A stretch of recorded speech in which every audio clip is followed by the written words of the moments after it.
Are you feeling burned out or just overwhelmed in your practice? Do you feel like life would be so much more manageable and enjoyable if you worked just 1 or 2 days less per week? Well, if you're having any of these feelings, maybe you should consider working part-time. It is completely doable in medicine, and there are so many different ways you could configure your schedule to give you 1 or 2 more days off per week, sometimes without much of a drastic change in hours. For instance, you could figure your schedule where you work 4 9-hour days for 36 hours a week, or you could work 2 10-hour days and then 2 8-hour days, or you could go down to just 2 or 3 8-hour days. Lots of flexibility there with working part-time in medicine.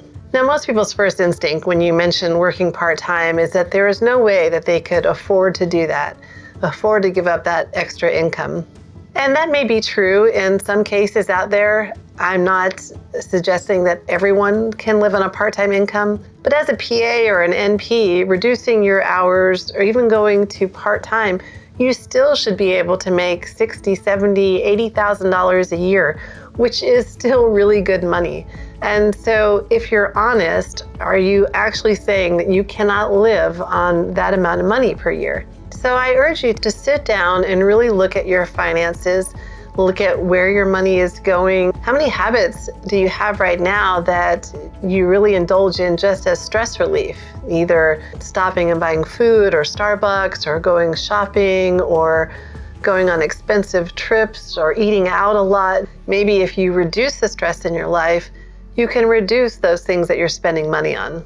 So if you're going to give up this income and you're going to have to make some sacrifices, what are you getting in return if you work part-time? Well, first off, just having that extra day or 2 a week can be a game changer. Think about going from 5 days a week at work down to 4 days a week. What can you do with that 1 extra day? What errands can you get done? What home projects can you work on? What extra time could you spend with your kids? Or meal prep for the week so everyone can eat healthier and you can save money. Just 1 extra day of the week could make all the difference in your life. And what about overall stress reduction?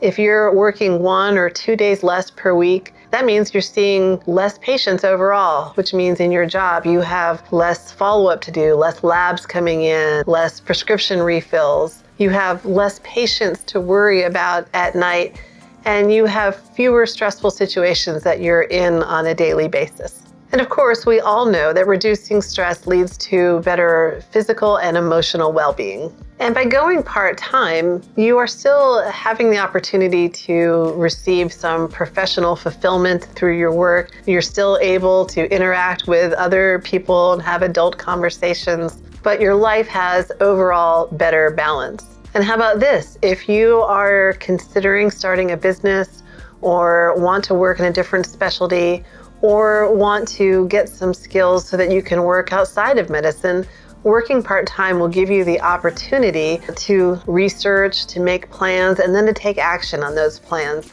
hopefully helping you to craft a career that you really love. Working part-time will give you more time to devote to hobbies and other things that really enrich your life, bringing you enjoyment and further stress reduction. And working part-time is very flexible. You don't have to continue working part-time forever.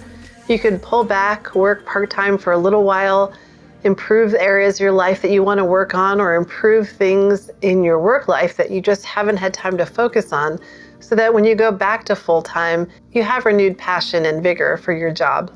And if you're working part-time but you need extra income, usually you can pick up extra shifts where you work, or you can work PRN at some other facility. Remember, there's that old saying that when people are on their deathbed, they never wish that they had worked more. I ask you to think about why you're working so hard. Do you absolutely have to? Or have you just not thought about the possibilities of drawing back from work a little bit? So many people want to save for retirement and what life is going to be like, that they're miserable in their life right now, and they're missing out on their kids growing up and travel while they're healthy and lots of things that they can do in their life, putting off for what may be the possibility of retirement in the future. But no one knows what the future holds, and you have to really make sure that you're enjoying life as it comes. Now let's dive in a little bit more about what part-time really entails and what kind of benefits you'll get and all those kind of questions. The U.S. Bureau of Labor and Statistics defines part-time work as anyone working between 1 and 34 hours per week. It's important to realize in medicine that there's part-time work and there's PRN, and they are actually different things.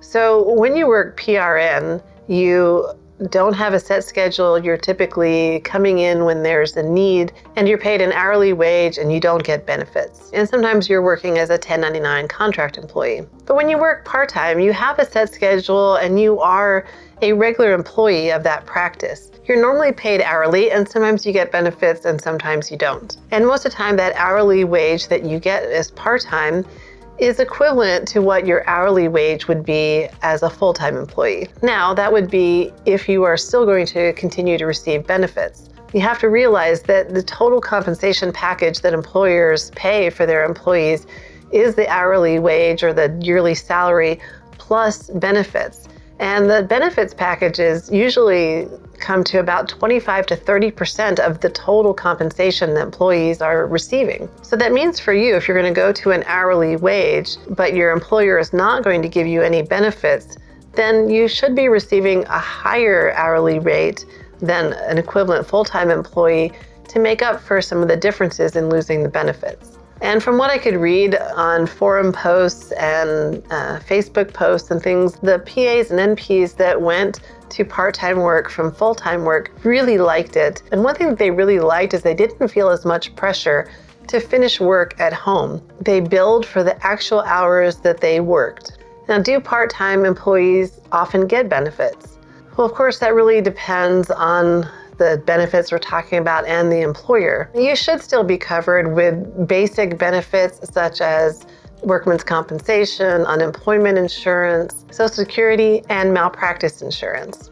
But what benefits you get beyond that is totally variable and often depends on how large the organization is that you work for, what state you work in, and the number of hours that you work per week or per month. Now, health insurance is usually the benefit that people are most concerned about losing if they go to part-time.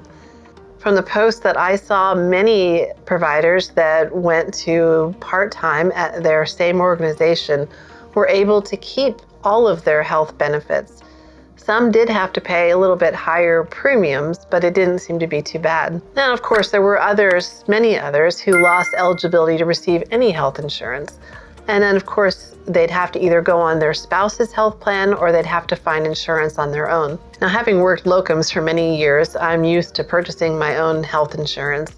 And, the premiums just for the single adult usually start, in the 500 range. So health insurance can be quite expensive, but you certainly can find insurance on your own. And there are different options. And I would definitely advise figuring out how much your health insurance is going to be and where you can get health insurance before you make the decision to go part-time, because it probably is one of the biggest single factors behind your actual salary.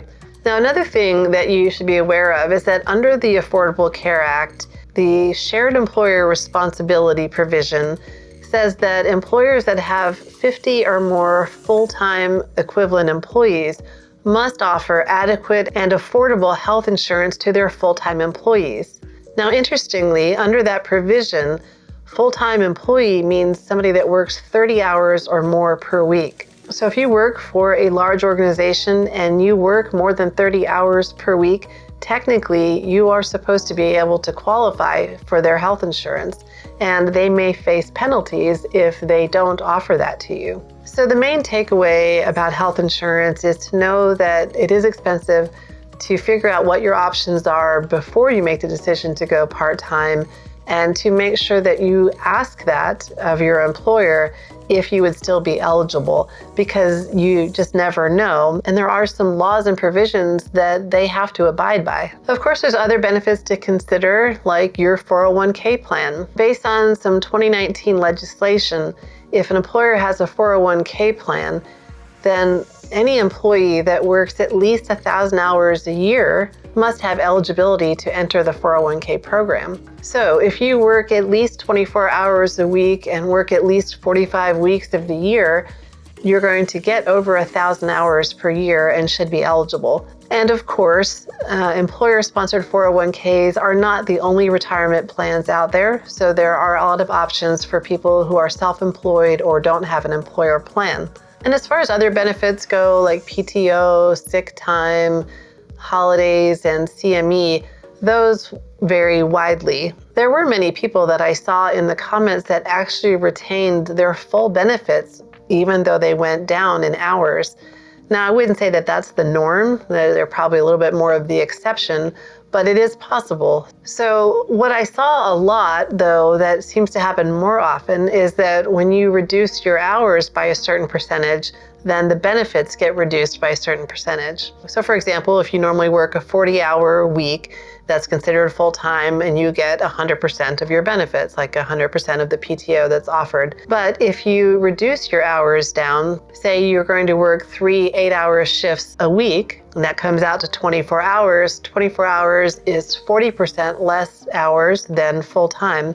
So your benefits, like your PTO, gets cut by 40%. You'll get 40% less CME money, and so on. So that is a way that you can kind of figure out what a potential benefits packet might look like for you. And then you'd want to consider other things, that other perks that you may get, like short-term disability or having your licenses paid. You may want to look at those, and when you find out what your employer is going to offer, and see if those make a huge difference to you. If they're important, then try to negotiate for them, or at least a percentage of them. So part-time is not right for everybody. And of course, people would argue that it is not right for providers to go work part-time when there is such a need for providers in the world. But I think that as providers, we are people first, and we need to take care of ourselves and our family. And we need to make smart decisions, and we do have some responsibility to the public. But in the end, it's your life and your choice. So if you're looking for a change and things are just becoming overwhelming for you, I would urge you to consider if part-time is an option for you. It could help you reconnect with what's truly important in life, help you to spend quality time with your family, either with aging parents or with your kids, so you get to see more of them growing up. Working part-time can really help you achieve that balance you're looking for in life and help you regain your sanity. But what if you really want to continue working full-time, but you're just not happy where you're at? Maybe you're looking for a different specialty, or maybe you want to look for options of how to get out of clinical medicine but still use your training. Well, you can watch these videos here, or you can go to the playlist on my main channel page. And as always, take care, stay sane, and I'll see you next time on the Medicine Couch. Bye.